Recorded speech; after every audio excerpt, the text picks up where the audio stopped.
History is filled with haunting disappearances, but few are as epic as the fate of Rome's lost legion. Imagine it. 10,000 of Rome's finest soldiers vanish from the historical record. One moment they're prisoners of war in Mesopotamia, the next they're simply gone.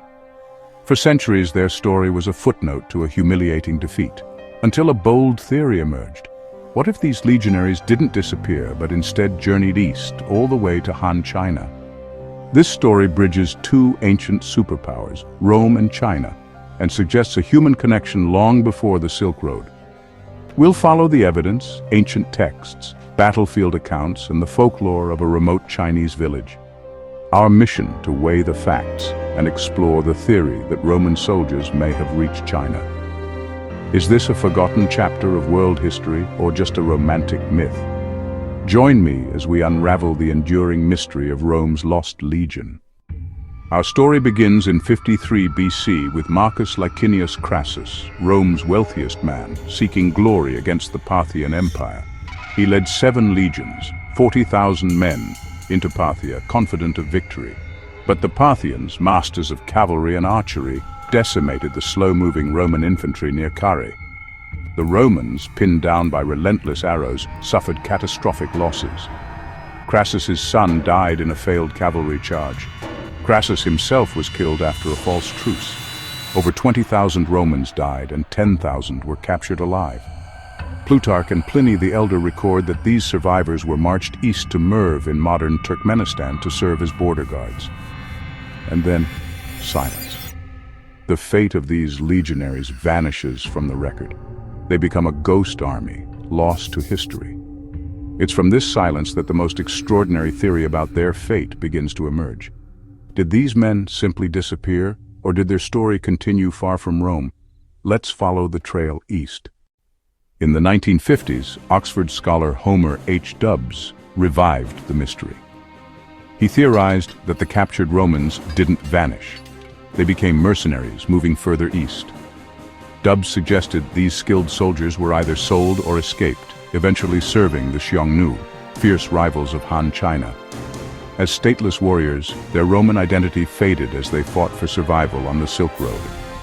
Dubs believed they ended up under the command of Zhizhi Chanyu, a Xiongnu chieftain.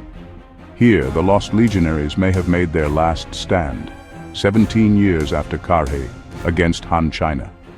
There are no direct records of this journey, but the theory connects the dots between west and east. Next, we examine the battle that may have revealed their presence. The Book of Han, China's official court history, describes a campaign in 36 BC. Han General Chen Tang besieged Zhizhi Chanyu's fortress near modern Taraz, Kazakhstan. The chronicler notes that over 100 of Zhizhi's soldiers fought in a fish-scale formation, shields interlocked, forming a defensive wall. To Dubs, this resembled the Roman testudo, a classic legionary tactic.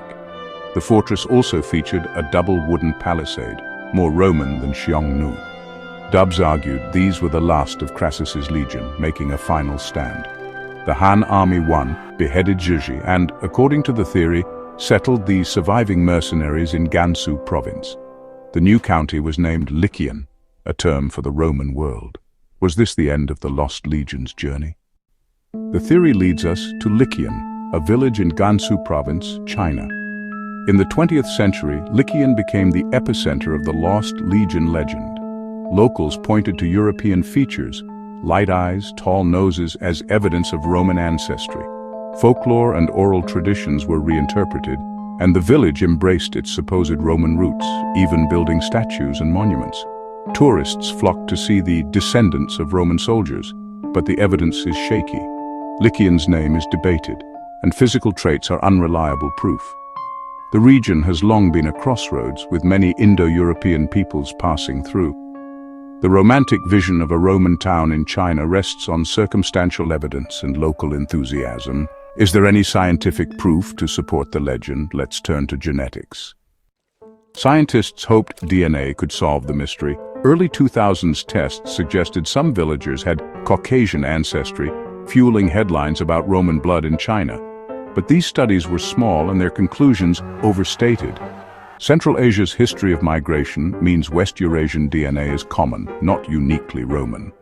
Larger studies in 2007 and 2010 found no distinct Roman genetic signature in Liqian. Most villages' DNA matched Han Chinese with minor West Eurasian traces likely from Silk Road contacts. The genetic evidence failed to confirm the Roman legion theory. The DNA tells a story of ancient mixing, but not a Roman one. If not genetics, could archaeology provide answers? Let's dig deeper.